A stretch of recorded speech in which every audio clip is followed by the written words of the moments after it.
where's your collar? I'll fix it. I dropped it! What the hell? I'm okay with this.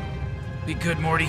Be better than me. Holy shit, the other collar! I'm not okay with this! I am not okay with this! Oh, sweet Jesus, please let me live! Oh my God, I gotta fix this thing! Please, God in heaven! Please, God, oh Lord, hear my prayers!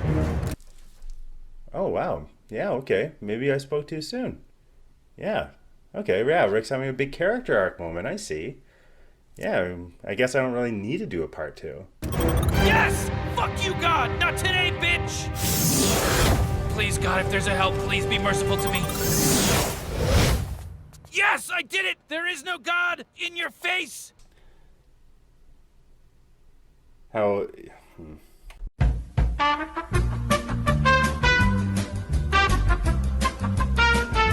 Welcome back, Holy Warriors. Part 2 of my Rick and Morty. Is it satanic propaganda? I don't know. You make up your own mind, but I'm going to give you my opinion and make my arguments for why it is satanic propaganda, Freemason, Illuminati, mind control. Yes! Fuck you, God! Not today, bitch! Yes, I did it! There is no God in your face! Who are you talking to, Rick? Huh? Who are you talking to? I don't know about you, but I don't constantly refer to the Easter Bunny to tell the Easter Bunny you don't exist. I don't constantly refer to Santa Claus to tell him he doesn't exist. I don't constantly refer to Buddha. I don't say, Buddha, gotcha. Okay, so at this point, I'm sure there's some people watching this who are not interested in the spiritual aspect. They're like, why should I care if the people making my TV shows believe in Christ or the Antichrist? To me, they're just made up characters. Well, just look at the morals that a Satanist lives by compared to the morals a Christian lives by. They're literally polar opposites. So yeah, do you really want your perspectives and opinions shaped by somebody who believes that God and devil are real and choose to worship the devil and want you to not worship Jesus or not to come to Jesus to be saved? Even for a secular person, I think you should find that extremely disturbing. All right, yeah, there's like a few things I could talk about from episodes 2 to 4, but I want to get right to the juicy bit, so I'm going to jump straight to episode 5, Get Swifty.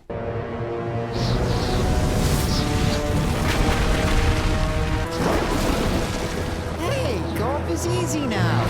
Ah! Golf is hard again! Golf is hard again! Triggering climate change and natural disasters We thought were impossible for at least another 8 years. Let's not make this political, Terry.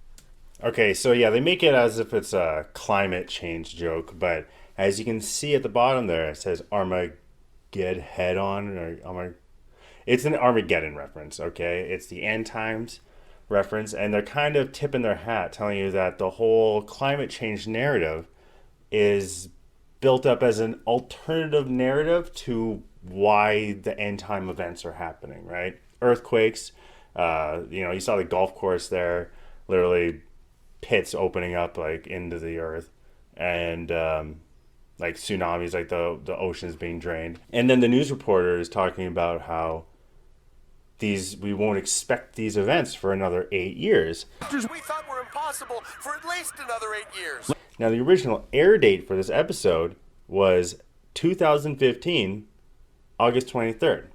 So at least for another 8 years, will bring us up to 2023, August 23rd, right? So it is, in my opinion, that the devil is expecting the end time events such as earthquakes and, tsunamis and all that, like all that kind of stuff to start occurring after 2023, August 23rd. And even before watching this, my own estimations of when you could really start expecting to see that kind of stuff was 2024. So I'd have to say I agree with the people creating the show. So of course, back when I first watched this in 2015, it just seemed like a climate change joke. But going back and seeing it now, it's predictive programming. It's also, it's a form of mockery, right? It's to put what's going to happen in your face, and then after it happens, you look back and you go, oh, wow, they predicted that. Kind of like how The Simpsons is always predicting the future. It's because The Simpsons is also dabbling in the black arts. Is it God? If it's God, do we get out of school? It's not God, Summer. She's allowed to think it's God if she wants, honey. Shut up, Jerry. Okay. Yeah, so Summer says, is it God? And Beth goes, it's not God. And that's just, I mean, that's it. Like, just smack down, get out of the way. How dare you think that these end time events that are prophesized in the Bible are at all related to God? How dare you? They're going to see a lot more of that kind of attitude coming right up. Scary stuff, huh? Pretty freaky. Hi, I'm Morty's math teacher. I'm also part of the street team inviting folks to the church downtown so we can pray together. How is praying going to help? Ma'am, a giant head in the sky is controlling the weather. Did you want to play checkers? Let's be rational. I'll see you at God's house. Yeah, as you can see, the show is bending over backwards. Absolutely bending over backwards to make prayer seem silly. Like, the characters who want to go pray are coming off as just a little unhinged, right? And Beth is all rational and, oh, she's the good atheist sitting there with her rational, cool head, you know? Oh boy, time to go, Morty. Where? The Pentagon. Hold it, don't move. Stay back. This watch turns people into snakes. Stand down. Everybody, stand down. I'm the leader of these people, and I'm unarmed. There's no need for any more snake-makery. And there you get another biblical reference. Rick turning people into snakes is a reference to Moses and the rod. When he throws the rod, it turns into a snake. And Pharaoh brings in his sorcerers to see if they could do it too. And they turn rods into snakes, but then Moses' snake eats the other snakes, right? So this head won't go away until Earth shows them it's got a hit song. Now the solution to these big heads is to play them a hit song. How convenient for Lucifer, God's former chief musician, right? And all it takes is one look at the music industry to know that's exactly what Satan's good at, is pumping out cheap, catchy, jingle-like pop music that everybody listens to. It is nonsensical. Mr. Bulldog. And is like junk food poison for your brain. So it's almost like a fantasy wish fulfillment for Lucifer. Like, oh, that's the solution. Making crappy pop songs. Hooray. People, everyone. And I'm just going to come out and make this pitch. The old gods are dead. Fuck all previous existing religions. All hail the one true God, the giant head in the sky. Yeah, and then Principal Vijay here, he goes on saying, F all previous religions. Okay, so in the end times, the Antichrist will be performing great signs and wonders, okay? Calling fire down from heaven, or at least it will appear to be so, right? So once rapture happens, once the Holy Spirit comes up and the Antichrist reveals himself, the Holy Spirit is what's keeping magic at bay, okay? It's what's keeping the devil's power on a short leash. Once the Holy Spirit leaves, that leash gets loosened, okay? So, yeah, like the Antichrist will be extremely powerful. There won't be anybody on earth that can make war with the Antichrist. That's what Jesus is for. Bob, I get it. But unless this can beat that, what have you done for me lately? So if you'll all excuse me, I'm going out onto the sidewalk, I'm dropping to my knees and pledging my eternal soul to the thing that literally controls the fucking weather. Out of my way. Throw away, like, literally just takes the cross and throws it away. Giant head in the sky, please forgive all that we've done. We're sorry for our increased levels of emissions and our racism, and of course the Amber Alerts I keep ignoring on my phone.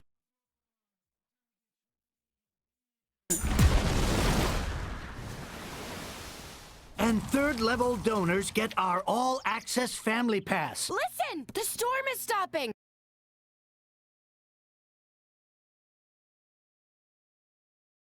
I like what you got. Good job. Yeah! What do you know? He was right. Hooray, Principal Vagina! Now hold on a second. Let's be rational about this.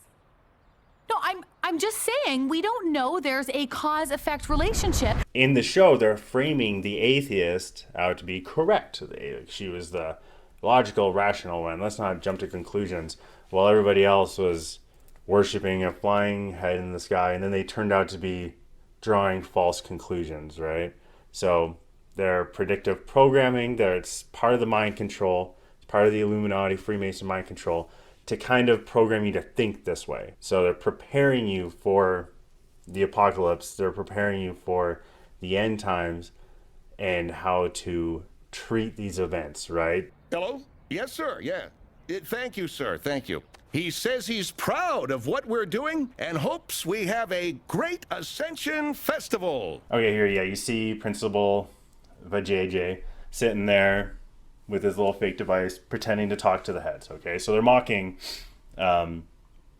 religion again, saying like that priests or preachers or whatever like pastors pretend to talk to God and then use it to gain power and influence. Okay, so here's the thing. There's no gatekeepers, okay? There's no person you have to go to for your salvation. The only person that you have to go to is Jesus Christ. So that means that you, yourself, can talk to God, you can talk to Jesus. You don't need somebody else to talk to God for you, okay? So all you got to do is the best way to do it is to go to a room, close the door, go to a secret place, and talk to God and listen, okay? So you have to be genuine. You have to genuinely seek God, okay? It says in the Bible, all who knock get an answer, okay? Happy Ascension! Happy Ascension! We should pack up and leave town now. I think it's inspiring that our community is coping with fear in a way that involves a festival and homemade ice cream. If you'd stop being such an evangelical atheist, you might start enjoying yourself. Okay, yeah, so they start sacrificing people to the heads. We hereby send these unwantables skyward that they might be inhaled by the many heads, later to be sneezed back to us as better babies. Headward, free now to rise. Headward, free now to rise. Headward, free now to rise. Oh, yes! Yes, rise to the giant head! You are free to be free! In the end times, it'll be Christians being beheaded for their beliefs. Morty, stop! Listen, there's only so much charge left in this thing. If we portal home from here and back, we're not gonna have enough charge left to get off-world. Get it? What? Fun. What? Damn, you didn't tell me you fuck around with portals and shit. That's it! Whoa, Morty, give me that! You lied about the charge! You were just being lazy! I'm going to go find Mom and Dad! No! You see Rick say his portal gun is out of juice, right? So this ties back to the first episode when Morty falls off the cliff, breaks his legs, Rick goes to the portal, comes back, and then says, my portal gun is out of juice. That's why I need you to take these mega seeds and put them up your butt. He was lying then and he was lying now. It's just this time he got busted. And then Ethan played guitar and we learned the 7 contemplations of the head by singing them. It was really fun.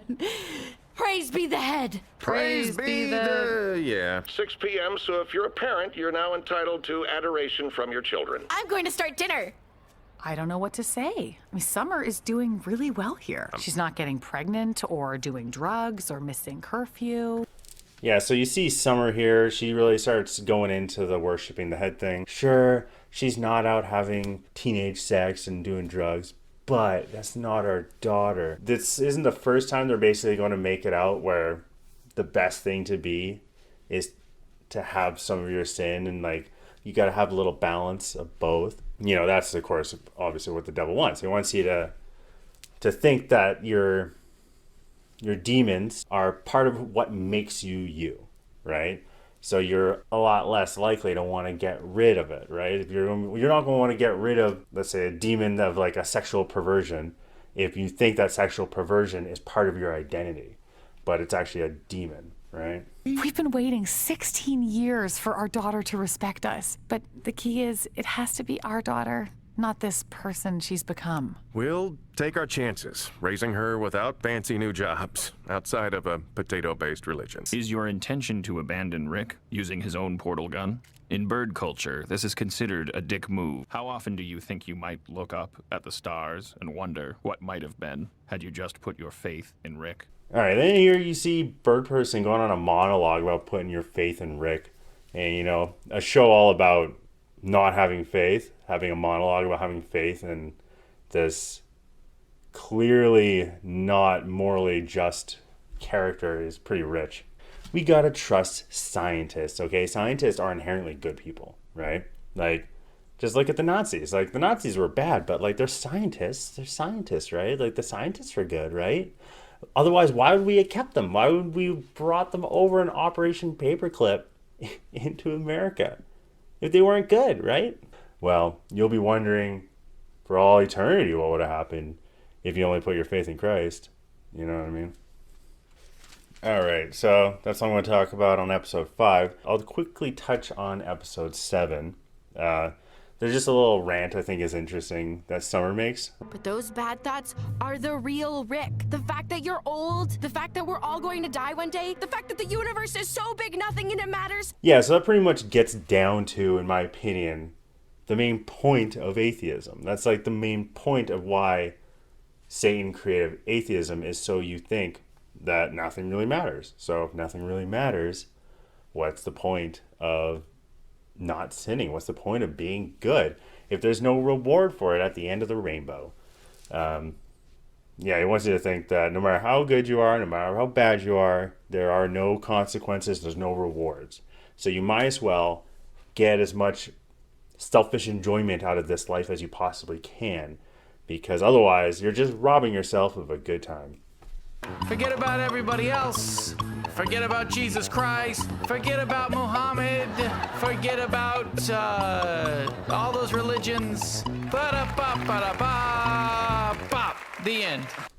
All right, so the next big episode I'm going to talk about is the Purge episode. Oh, I know what this is. You've been able to sustain world peace because you have one night a year where you all run around robbing and murdering each other without consequence. That's right. What? It's like The Purge, Morty. That movie, The Purge. Oh my God, this is fucking awesome.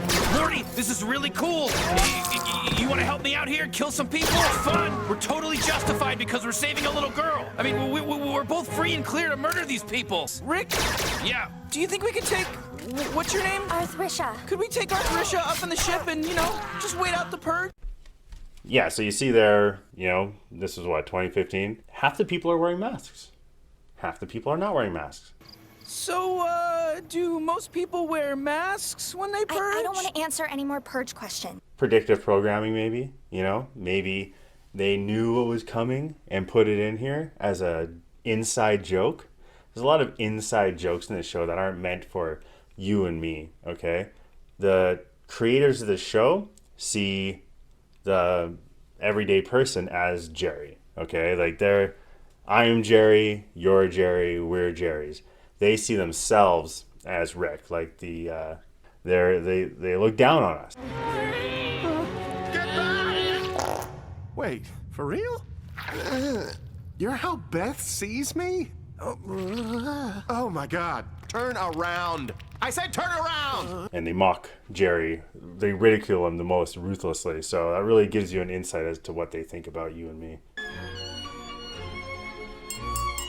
To another successful year of the festival, pitting poor people against each other for thousands of years.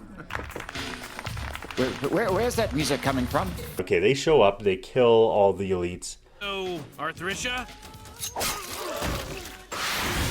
Happy festival, cocksuckers! Suck my cock! Chew my balls! Suck my heel! And they dance in their blood, right? It seems like the show is condemning those people, but you would be mistaken, because as soon as they're gone, the dumb rabble, the stupid peasants, don't even know how to buy or sell anything anymore. Fair's fair. If you do extra work, you get extra food. Who's gonna keep track of who gets how much food for how much work? Hello, I can do that. I'll keep track of everyone's food. That's not a real job. Oh, and making food is... Right? That's like propaganda for the elites. It's kind of like what they tell themselves to justify the horrible things that they're doing. They deserve it. They need us to run their lives. They need us, but we don't need them. They're parasites, right? Everybody would be way better off without these twats sucking up half of your resources. You have a whole planet sitting around making your power for you? That's slavery! It's society. They work for each other, Morty. They pay each other. They buy houses. They get married and make children that replace them when they get too old to make power. That just sounds like slavery with extra steps. Hey! Guys, whoa, cool it now. Take it easy. There's too much aggression here. What if we designate a period of time during which we can all get this hate, murder, and rage out of our system? Yeah, so you see, as soon as Rick leaves, they reestablish the same exact setup that they had. Elite propaganda, they want you to kind of think to yourself like, well, we could rise up and get rid of the elites, but then somebody else would just do the same thing anyway, so what's the point? It validates the elites and what they're doing. It validates these like, oh wow, things sure work smoothly with the same old in charge, right? The elites, okay, when I'm saying elites, I mean like the high ups, okay? Like this is like the people who own the Federal Reserve, right? The people who get to print money and have first access to the money, like that kind of elite, right? These people are criminals of the highest order, okay? They make the Colombian drug cartel look like a lemonade stand that doesn't have a permit. You know what I mean? So to say that our society couldn't function without them is like saying that you couldn't function without a tapeworm, okay? It's ridiculous.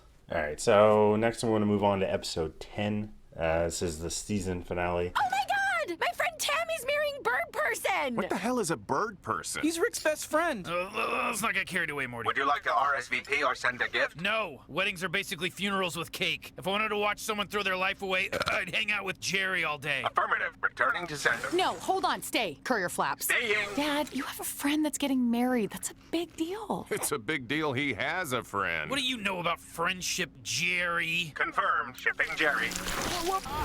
Where is it taking him? I assume Planet Squanch. Now we have to go to the wedding. Rick gets roped into going to the wedding that he doesn't want to go to, Bird Person's wedding.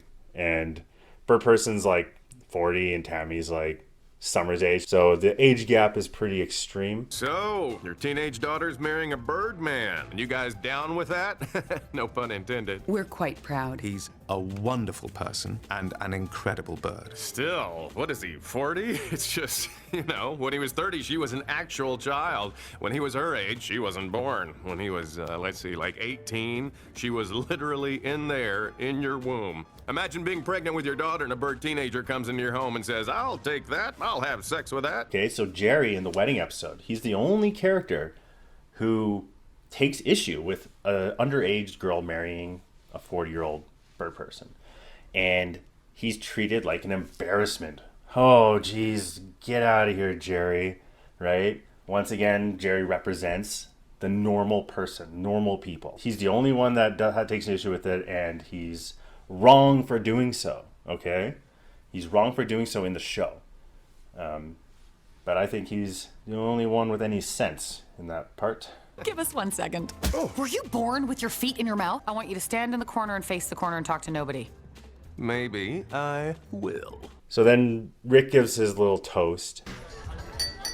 Listen, I'm not the nicest guy in the universe. Because I'm the smartest, and being nice is something stupid people do to hedge their bets. How very cynical, nihilistic, typical, right? And then he kind of seems like he's opening up. Now, I haven't been exactly subtle about how little I trust marriage. I couldn't make it work, and I could turn a black hole into a sun, so at a certain point, you gotta ask yourself, what are the odds this is legit, not just some big lie we're all telling ourselves because we're afraid to die alone? Because, that's exactly how we all die. Alone. Oh, boy. Oh, Dad. Jesus. But, here's the thing. Bird Person is my best friend. And if he loves Tammy, well, then I love Tammy too. To friendship, to love, and to my greatest adventure yet, opening myself up to others. But once again, every time Rick kind of starts seeming like he's going to have some kind of a personal growth or character growth or, become a little bit less crappy, something happens. Either he just backpedals out of it, or in this case... Right, cheers to that, motherfucker! Thank you, Rick. That was beautiful. gosh, I look around this room and I think, Tammy, you're a high school senior from the planet Earth and you're marrying a 40-year-old bird person? Like, what? Yeah, Tammy! But then I think, in a lot of ways, I'm not a high school senior from the planet Earth. In a lot of ways, what I really am is a deep cover agent for the Galactic Federation, and you guys are a group of wanted criminals, and this entire building is, in a certain sense, surrounded. What? Oh, shit. I don't get the metaphor. I'll explain it to you later. All right, here, and you notice how Jerry's all like, he pretends like he knows what's going on. He pretends to know what the joke is, okay? He thinks he knows what the joke is, but he doesn't, right? And remember, Jerry represents you and me. So they're mocking you with that. They're saying, haha, you think this show is funny. You don't realize that the joke is on you, okay? Everyone here is under arrest for crimes against the Federation. L'chaim! Tammy, what are you doing? Sit your bird ass down. Tammy? Bird person! No! The feds show up to get Rick because Rick and Bird Person and them are all considered terrorists by the Galactic Federation. The war in which we fought is far from over. We live our lives in hiding. Galactic government considers us terrorists. They escape and yeah, Rick's like, I told you weddings are stupid. So that little bit of potential character change gets completely undone immediately. This is on you guys. I told you weddings are stupid. Yeah, so then Rick ends up turning himself in to get the rest of the family welcomed back into go to Earth. So because now the Federation knows where Earth is, they've set up shop. Yeah, so as you'll notice, as soon as they get back to Earth, everybody's having their DNA checked to identify them. Okay, keep in mind this was back in like 2015, maybe 2016. By the time hold on, let me check. Okay, so yeah, this one was aired October 4th, 2015. So, they accurately predicted DNA identification to travel through checkpoints, right? Are they Nostradamus? Are they soothsayers? Or did they have inside information ahead of time? I think it is the latter. I think that since this is Freemason, Illuminati, Satanic propaganda, this is predictive programming. They put this in to rub it in our faces, to tell us what they're doing before they do it. It's part of the black magic. They got to do it. All right, so yeah, when I was doing research for this episode, there was one joke that actually made me laugh out loud. Is when they're doing their vows and Bird Person and Tammy both say, till you die, till Bird Person dies. Tammy, you may squash your vows now. Bird Person, you are my seed, my worm, my earliness, and my lack of cats. I promise to be yours until your death. Nice. Bird Person. Tammy, I was approaching infertility when I met you, but there is still time. I am yours until my death. Aww. And I think that was a little clever piece of foreshadowing too. So yeah, he's way older than Tammy, so you're like, oh yeah, he's probably going to die of old age first. But it was also a clever piece of foreshadowing because Bird Person dies literally minutes later. Weddings are basically funerals with cake. The show is pretty good at that. The show is pretty good at foreshadowing in the show and in real life. Jumping right into the first episode, you see Morty get force-fed medication. Oh, Morty, you've hardly touched your pills. I kind of had big pills for lunch, and I wasn't gonna eat any more pills.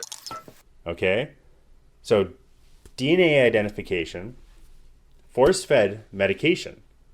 You think this is a coincidence? It's not. Okay, they were aware of the plan. They were aware of the Great Reset well before it got released, before it got rolled out. So also keep in mind, this episode was unexpectedly released on 2017, April 1st, April Fool's Day, right? What was the April Fool's? Well, so Rick is in a brainalyzer. Outside, you can see the first, where he was when 9/11 happened. Someone special, you remember? Is that your memory of her out there? Between where you were on 9/11 and your favorite sports blooper? And if you can kind of hear what he's saying, right? If you kind of listen, turn the volume up and listen carefully. An excuse to strip away our freedom. Yeah, so you can hear him saying they're going to use this as an excuse to strip away our freedoms, which is correct. But keep in mind, the same people that orchestrated 9/11 are the same people that orchestrated the lockdowns, the masks, the vaccine mandates. It comes from the same place.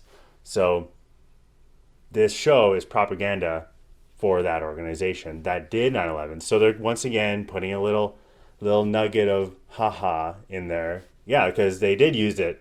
It was an excuse to take away our freedoms. Yeah, so Summer then goes on to talk about a mandatory curfew. And, we're not doing so bad. We're miserable, Morty. There's a mandatory curfew. Their weird calendar made me 47, and they weaponized the Eiffel Tower. All right, so yeah, also something else is in the sky, inside Rick's mind. You see these things in the sky. So when I first saw it, I assumed those are just neurons in your brain, right? But watching it this time around, I don't think that's what it is. I think it's these things. These things are what is inside the vaccines, and they move around on their own. There's something up with them. We don't really know what they are. My goodness, children.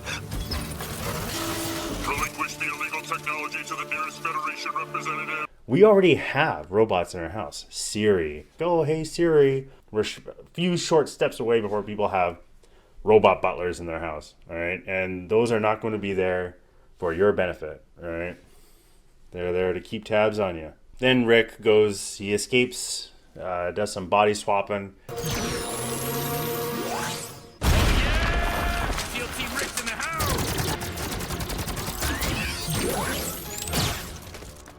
D99. D99, this is the commander-in-chief of the Citadel's militia. Good enough. He's a spy, blow him up. I'm gonna go take a shit. This area is for teleporting the entire Citadel to somewhere else using only buttons and dials. Yeah, well, it's a bad idea to have it designed that way then, isn't it?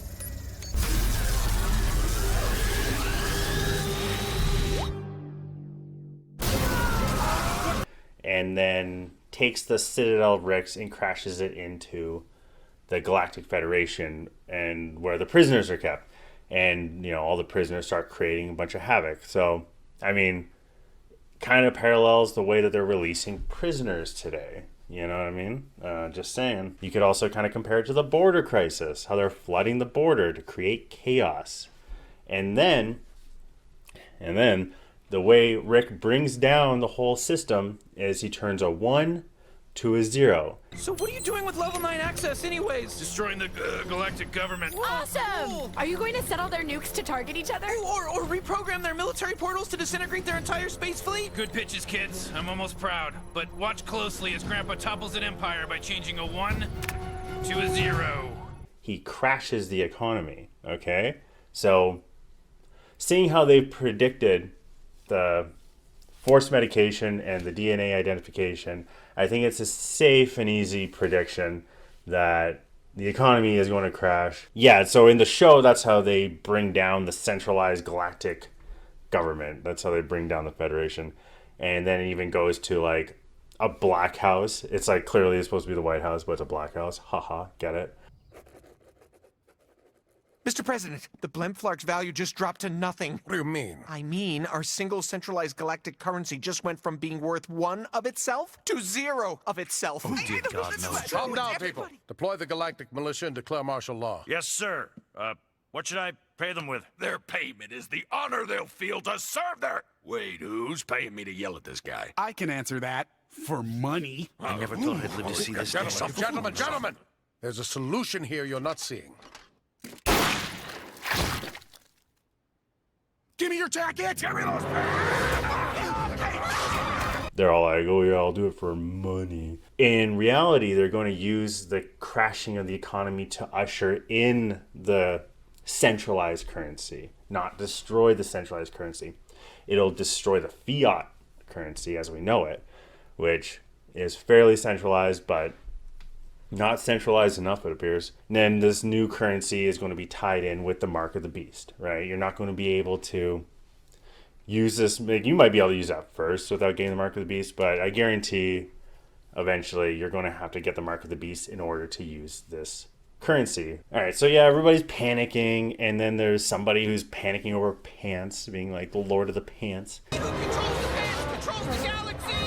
Kind of reminds me of the toilet paper, right? Remember when everybody was panicking over toilet paper? The school teacher comes out from underneath the sewers and says,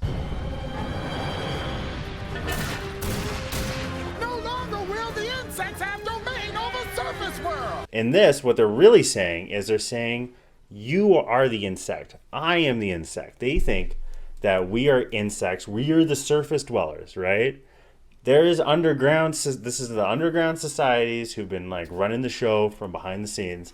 And now they get to come up from underground and make themselves known and rule on the surface. So yeah, then you see all the rocket ships taking off, right? All the buildings that are rocket ships going up into the sky, all the aliens leaving. But what this represents in our reality is rapture, right? The show creators don't know when rapture is, but I think that they're just choosing this moment to represent rapture happening, okay? So yeah, Rick comes back, destroys the patriarch of the family. It was all part of his plan. Beth, it's him or me. Jerry's going to spend some time divorced. Oh, I'm sorry to hear that, sweetie. I hope I had nothing to do with that. First thing that's different, no more Dad, Morty. He threatened to turn me into the government, so I made him and the government go away. Right? So you look at society and the way that patriarchy, the men of the house are being driven out, right? Because they are a threat to Rick, to the secret societies, to Satan, right? It's the masculine protective male, the good protective man, is a threat. So they're destroying masculinity as fast as they can. They need to get the Jerrys, us, out of the house, right? Yeah, so then at the end of the episode, Rick's going on a big rant about how this is going to be the darkest season, right? This is basically the apocalypse, the tribulation season, a lot of this referencing that, and the tribulation is the darkest time in human history that ever was or ever will be. Welcome to the darkest year of our adventures. So that's why Rick is referring to this as the darkest season, right? And then at the post-credit scenes, Bird Person comes back as Phoenix Person, right? I am Phoenix Person. Phoenix Person. Is that what we settled on? I thought we all agreed on Cyberbird. You said you didn't care what he was called, as long as we brought him back. Yeah, but Phoenix Person? Fine. It. Who cares? So these revelations that I get about the show, it's not just me, okay? It's the Holy Spirit guiding me and revealing these hidden meanings to me, okay? And Bird Person's wedding is actually a hidden allegory for basically what Epstein's Island was for. So they bring in the world's rich and powerful, the elite, scientists, whichever one they want to get under their control, and they give them an underage prostitute, an agent, like a honeypot scenario, and once they sleep with the underage person, they've committed pedophilia, and they also have now got blackmail on them, okay?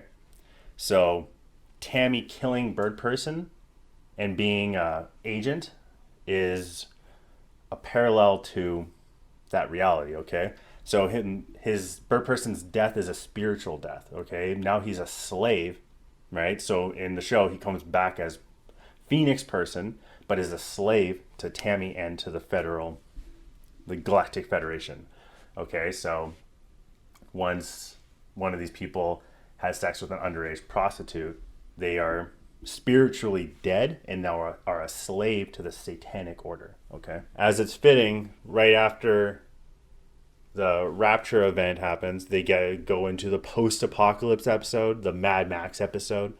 And interesting point I want to make is they always refer to that as the post-apocalypse. And that's actually incorrect. It's more of the pre-apocalypse, right? The tribulation is what they're referencing here, but Hollywood always says post-apocalypse. Post-apocalypse is actually a good time, except not for the Satanists. But for everybody that sided with Jesus, it's the best. So, all right, so then the next episode here, I'm just going to jump right in, is the Saw episode, or like their Avengers episode. Yeah, and it starts off with these little eye monsters squiggling around. They're trying to get them. Don't let any of those things get away, Morty. If their DNA gets into Earth's food chain, our entire species could be sterilized. Then why aren't we killing them? Right, next time I need a species sterilized, who's gonna do it for me? You? Overall testosterone levels have been dropping at a steady rate since like the 70s. And it's continuing to drop, and it has to do with our food. They're poisoning us with our food. Whoops. Morty, you might want to freeze some sperm.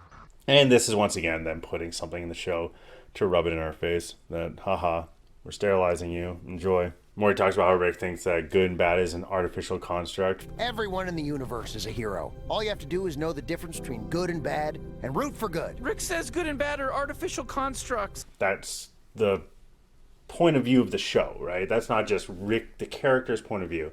That's the show's point of view, or at least that's the idea that they're trying to get across to you. Yeah, well, I get the feeling he kind of needs that to be the case. You're the learning disabled kid we do photo ops with. Okay, ouch, but... Okay, this is triggering me. I need space. I need space from this!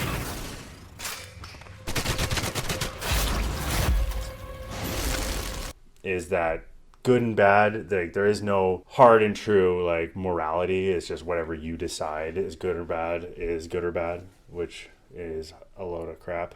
All of the descriptors apply to all of you. Drunk Rick's point is that none of you are very special or different. That's always his point. Yeah, more nihilism, like the none of you are special or different. That's always the point. That's his point. You know, once again, none of you are special or different. Right? None of us are special or different. All right, so you know what? I would just like to pause for a moment and talk about how you are special and you are different, okay? God loves you. Jesus loves you, and I love you. Because think of it this way, right? Lucifer rebelled against God at the mere mention of the creation of man. He, like, God's most highest and perfect angel became incredibly jealous at just the mere mention of men being created. So, of course he's going to want to tell you you're not special.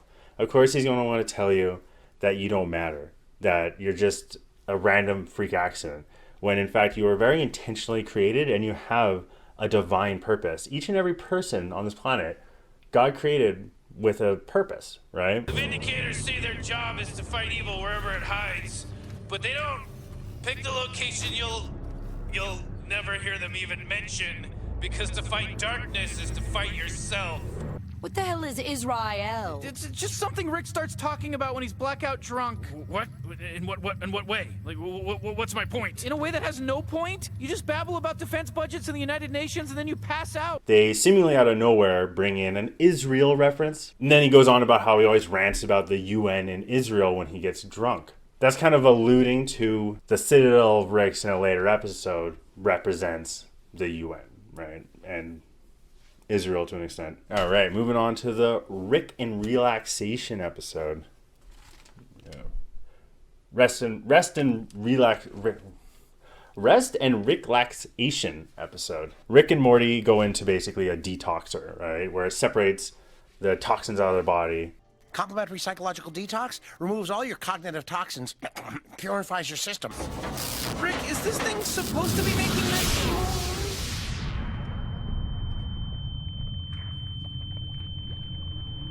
Where are the toxins? Are you listening, you stupid little garbage person? We're what got removed! I hope you both found that detox sufficiently relaxing. This is clearly representing heaven and hell, right? The war between heaven and hell, the angels that rebelled against God being cast into hell, right? And there's no chance of redemption for them, right? They're just gonzos. You sinned, you were holy, you're no longer holy, get out, right? A purification of heaven, if you will. Just like how Rick and Morty had their bodies purified in the show, right? Yeah, and then just like how when Summer saw the head in the sky, or saw all those things happening, the apocalypse, she asked, is it God? There's like, no, Summer, it's not God. There's no such thing, right? This time... We're in hell, aren't we, Rick? You're so stupid, Morty. You're an idiot. There's no such thing as hell. I believe you, but I just want to die. They're doing the same thing again, and it's very intentional. It's not just a joke. It's not just a joke, okay? This is Very, very well calculated, very intentional mind manipulation, mind control, trying to shape and control the way you think, to make you arrogant and prideful, and to look down on people that suggest things are of God or the devil even.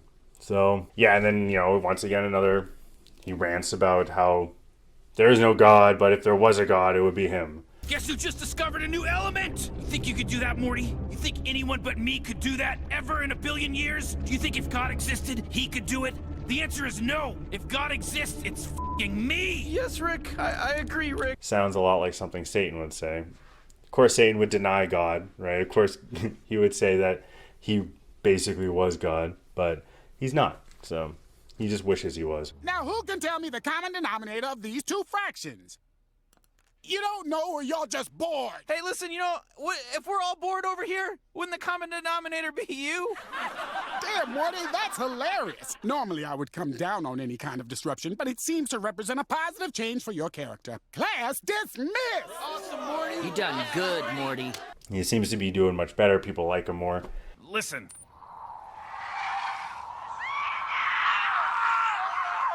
Yeah, and then they get a voicemail from the toxins, which sounds extremely demonic. It sounds like a voicemail from hell. I thought I could hear a voice in there, so I enhanced it. And listen. Hey, asshole! Oh, man. Remember us? I don't like confrontation. Just you pieces of garbage. That's right. You're f***ing garbage, not us. I'm a f***ing genius and a god. You really think this thing can hold me? I'm gonna rip your throat! Morty, what if the toxic parts of us have their own identities, their own will to live? What if mine shares my intelligence and devised a way to reach out to us? Sounds like he's in a lot of pain. Lot o' pain. Yeah, you'd be in a lot of pain in hell. The toxic Rick and Morty trying to re-merge with them, but then tries to just swap them out and put the detoxified Rick and Morty into the hell. Healthy Rick, are we doing this or what? Yep, come on, Morty. Don't touch me! Morty, do the healthy thing and voluntarily retoxify yourself. No! Is it wrong if I think this is kind of hot? Out of here! I'll do anything for you, Morty. No! It worked! Yes! That idiot believed every word. Now let's see how he enjoys living in that shit tank. Right? But when they couldn't do that, when the devil failed at becoming God, when he failed at defeating God. All right, this. Time for plan B. If I can't trap you in a toxic world, I'll just make the whole world toxic. Just like in the show, when the toxin Rick failed at defeating the good Rick, he decided to make the whole world toxin. He's toxic.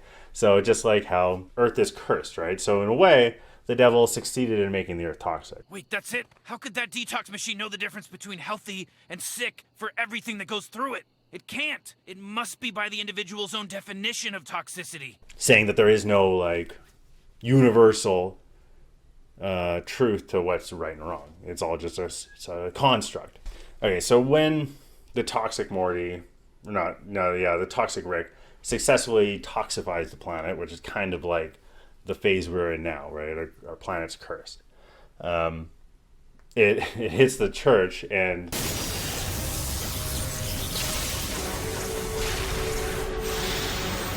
as we praise our loving Father, God is a lie. We made him up for money. Give it to me. God is not a lie. okay, yeah. So here they're basically saying that the church is just a money-making scheme. They made up God from money, essentially. And I'm not going to sit here and tell you that all churches are perfect, okay? In fact, I'd say the majority of churches are corrupt. They're spiritually dead. The Holy Spirit doesn't move in them, okay? You need to find a church that is doing revival, is healing the sick, doing miracles. Those churches exist, okay? I know it's buried away from mainstream knowledge, but like deliverance, healing the sick, our God, Jesus, he's a supernatural God, okay? Like, I was actually saved without ever stepping foot into a church, okay? I was supernaturally saved by Jesus Christ. He's performing miracles to this day. This isn't just Old Testament stuff or New Testament stuff. This is happening today, and it's increasing because we are coming closer and closer to rapture, and Jesus is trying to get as many people to come to Christ before rapture, okay? He wants everybody, okay? But there comes a point when he's going to have to pull that fishing line and pull up the people who have the Holy Spirit dwelling within them, and everybody else is going to be left behind, okay? Anyone continuing to explore the Citadel is either stupid or one of the unfortunate millions held hostage by their terrible ideas. Man, I'm glad I'm not one of them.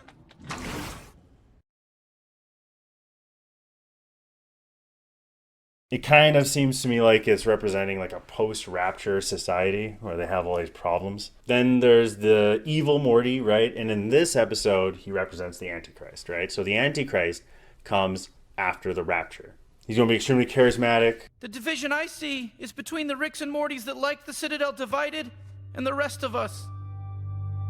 I see it everywhere I go. I see it in our schools, where they teach Mortys we're all the same because they're threatened by what makes us unique. You're outnumbered. While Morty's coming up, the evil Morty, he gets assassinated. Assassinating you! Oh! Okay. The Antichrist gets killed and then gets brought back to life by Satan. He had to be stopped. He couldn't be allowed to win. Then you should have worked on your aim, bro. He's alive? No. You gotta listen to me. I worked for him. I was his campaign manager. That Morty is not what he seems. Yeah, well, no Morty seems like a president. He won? Yeah. It was a blowout. I would hardly call it a blowout. It was almost close enough to trigger a recount. Jesus, what are you, joke security now too? And then that's when he gets his power, right? So in the show, that's when he becomes elected and runs the Citadel. And the Citadel is basically the UN, right? So the UN is the modern day Roman Empire, right? You look at the UN logo, it's got the olive branches, right? Just like Caesar wears or wore on his head, the olive branches, right? All right, and then you look at the sections, right? You see the little map, the Earth map, and it's broken down into sections, right? And you count each section. How many of them is there? 33, okay? There's 33 degrees of Freemasonry, 33 at the beginning of the show, okay? It's all connected. We were saying, President Morty, that we don't care who sits in that seat. A Rick, a Morty, a goddamn Jerry, doesn't matter. We've been running the Citadel since before the council, and you'll find that we're still running it now. Does he really speak for everyone here? Mm-hmm. Yeah. Well, I think it's important to be clear. Raise your hand if he speaks for you.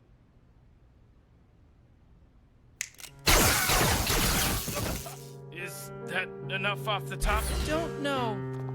Is it? Yes, goddamn, I think it's great. Good. All right, so this is the Daniel prophecy, Daniel chapter 7, starting at verse 23. Thus he said, the fourth beast shall be the fourth kingdom upon the earth, which shall be diverse from all kingdoms, and shall devour the whole earth, and shall tread it down, and break it in pieces. And the 10 horns out of the kingdom are 10 kings that shall arise, and another shall rise after them, and he shall be diverse from the first, and he shall subdue 3 kings. The evil Morty, the Antichrist Morty, is seeing which of them need to be subdued. He's looking into a mirror, showing us that this is a mirror image of what's coming. This is a mirror image of the Bible, okay? Where in the Bible, there's 10 kings, and the Antichrist needs to subdue 3. Well, it's a mirror image, so in this, he is subduing 7, okay? And, you might be looking at it saying, well, there's 9 Ricks sitting at the table, right? There's 2 alive. Well, you got to include the hairdresser Rick, okay? It's not an accident that he's there. He's dressed like the other Ricks. He's dressed whack. He's not like the ones who shoot the Ricks. He was surprised, just like the rest, when the Antichrist kills the 7, right? You don't think he could have ordered them to be killed with him facing them? No, he was holding up the mirror because it symbolizes that it is a mirror image of the Bible, okay? A speech about politics, about order, brotherhood, power. but speeches are for campaigning. Now is the time for action. Yeah, and then, you see a bunch of, like, banners being unveiled, and it's pretty much like the Nazi takeover. Roman Empire coming back, potato, right? They've been in charge of the whole, like, World War I, World War II, even going back further. It's all been a big show, right? It's all been a big show by the devil to control us and pit poor people against poor people for thousands of years. Right? They tell you. They rub it in your face. Morty's mind blowers. Okay? So basically in this one, Morty has a bunch of messed up stuff that he doesn't want to remember, so he sucks the memories out of them and keeps them in this room. And then they go through checking all these different memories. Okay, so this one's pretty interesting. So remember back in the first episode I was talking about how Rick and Morty, there's people who are deceived by the show and are in hell right now, and they can remember this show deceiving them.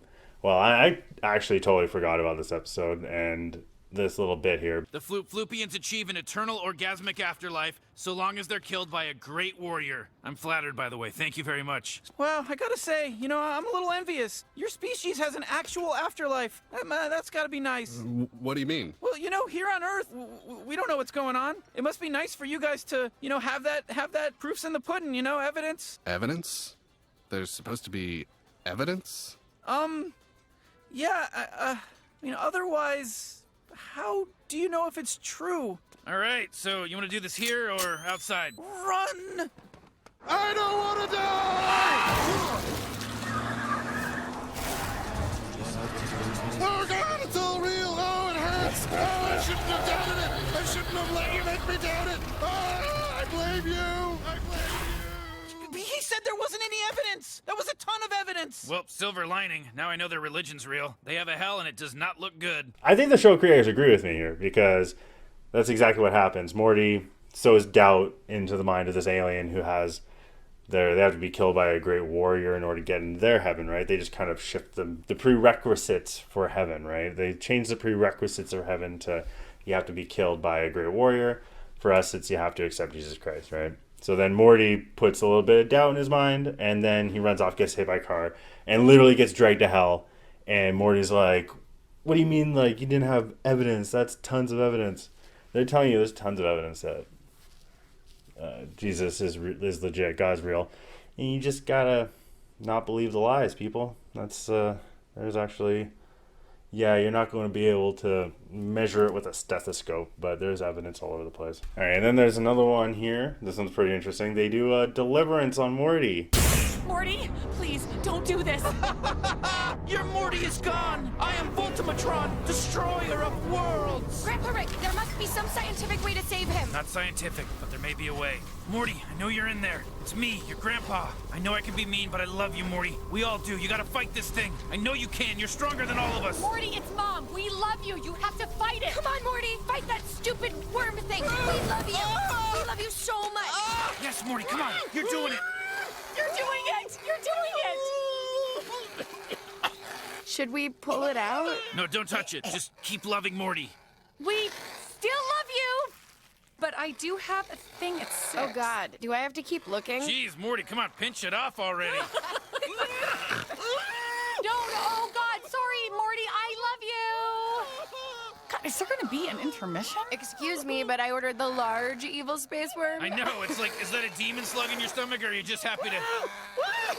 Sorry. Okay, he has a demon in him, right? He's levitating in the air. And in the show, they just tell Morty they love him, and the demon comes out of his mouth. Now, what's interesting, this is actually pretty close to how you get demons out of people. So, yes, they can make you levitate, right? They can make people crawl up walls and do these, move things and levitate things. With, like, demons have these little tricks they pull to try and scare you and make you think that they're all these powerful beings and turn your eyes black and all that stuff. And the demons do come out through your mouth. Now, it's a spiritual being, so you don't actually see it. It's not like a worm coming out. People do puke during a deliverance because it like hits the gag reflex coming out. You can feel it, right? It feels like... I've actually done it and it feels kind of like an invisible egg coming out of your throat. It's quite strange, but at least that's how it worked for me. It can be different for some people. Some people, they like scream it out, and yeah, you do like a lot of the time you'll manifest. People lose control of their body, and like the demon is kind of in control, and kind of seems like the show creators are well aware of that reality. I'll actually put a link in the description to Isaiah Salvador. He's a really good YouTuber that goes into how to do deliverance and what it's all about. So yeah, and once in the show, it's like, oh, we just say we love you, but in reality, you cast out the demons by invoking Jesus Christ's name, and you break legal ties and soul ties, and there's a whole process. But yeah, I'll link a really good video in case anybody's curious on how to do deliverance. Yeah, and then they kind of do like they make an Illuminati reference here, but they're squirrels. We'll have to re-destabilize their economy, refocus labor class outrage from upper to middle, foster a coup, and install a compliant regime. Same as Guatemala? Yes, but you can double time it. We need a quorum to pick a new pope in case the Exxon Monsanto thing falls through in Africa. Why not use chemtrails? Put a canopy on Uganda. They're set to agitate any What? That kid is watching us. So? We're squirrels. He's a kid. He's watching us like he hears what we're saying.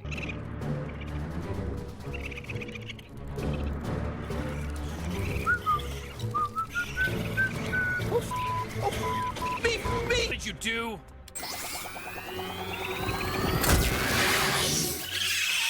All right, Morty, pack your shit. That's only gonna keep him down for a little bit, Morty. You f***ed with squirrels, Morty. We got a good 5 minutes before they're backing up on our ass, Morty. We have to pack up and move to a new reality, Morty. I said we can only do that a couple of times. We're f***ed over here because of these damn squirrels, Morty. He pissed off the squirrels, right? The secret squirrels. He pissed off the Illuminati, so they have to change realities. It's just as bad as the Noah's Ark episode, because the Illuminati will come and kill them, right?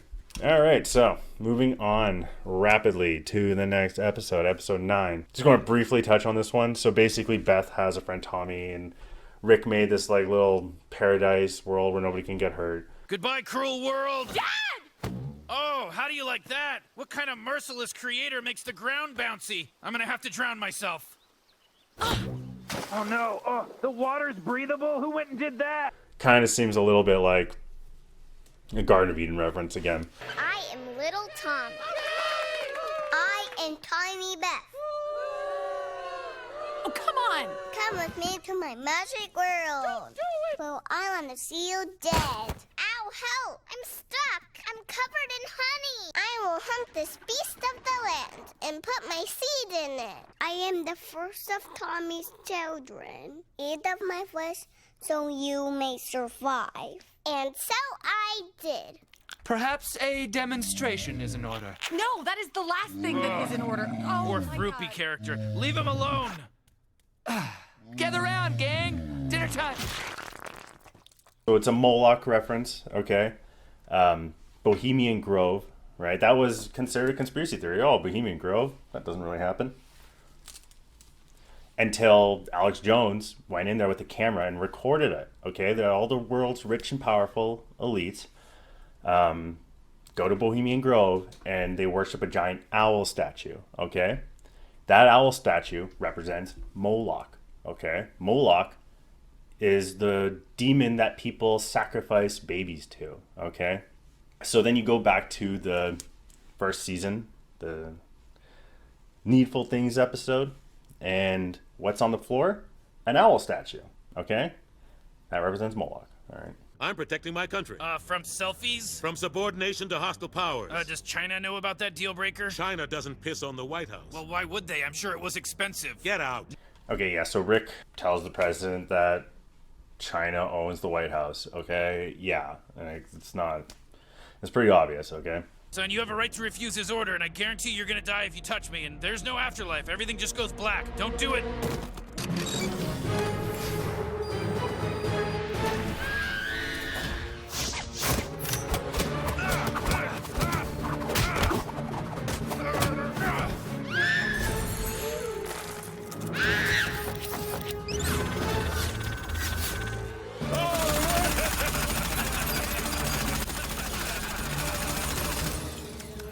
president has 2 small children who are brainwashed, MK Ultra style, just chilling in the White House, who will do whatever he says, and then the president kills them. Okay, so I saved a little compilation video of this for at the end. I don't really particularly want to talk about this, but it needs to be talked about, okay? The pedophilia normalization that goes on in the show. For instance, Tammy marrying Bird Person, she easily could have been 18, right? The showrunners intentionally made her 17. If the legal age of consent in America was 17, Tammy would have been 16, okay? It's all about edging it backwards. So Morty, a 14-year-old boy, gets in multiple sexual relationships with grown women throughout the show. Aren't you a child? Only in the ways that matter. Morty. Stacy. Society is a lot more accepting of little boys getting into inappropriate relationships with adult women, especially if those adult women are attractive. You see it all the time, right? You see the teachers sleeping with their students. I wasn't who I said I was.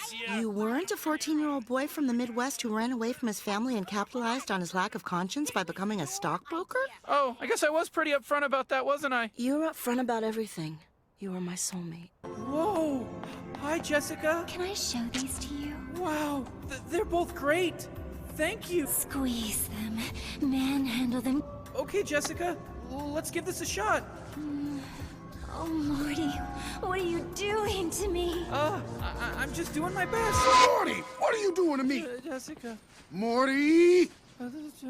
Jessica. 5 more minutes of this and I'm gonna get mad. Jessica. Not my fault this is happening. I'm gonna need you to take these seeds into the bathroom, and I'm gonna need you to put them way up inside your butthole, Morty. No! Stop! Please! Stop being such a fucking tease, you sweet little twat! What? Put them way up inside there, as far as they can fit. Oh, jeez, Rick. I really don't want to have to do that. Well, somebody's gotta do it, Morty. And your anal cavity is still taut yet malleable. You gotta do it for Grandpa, Morty. You gotta put these seeds inside your butt.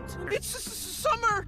Oh, jeez. Looks like Goldenfold has some predilections so shameful he buries them in the dreams of the people in his dreams, including a pervy attraction to your underage sister. Can you blame him? Come on, old man, little boy. Let's make an intergenerational sandwich. Oh my God, put some clothes on, for the love of God! For Pete's sake! This is disgusting. I can't I'm gonna take puke. it.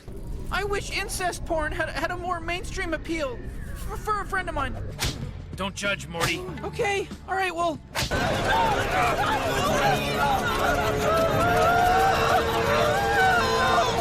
Isn't it beautiful? Yeah, it looks like payday at Neverland Ranch in here.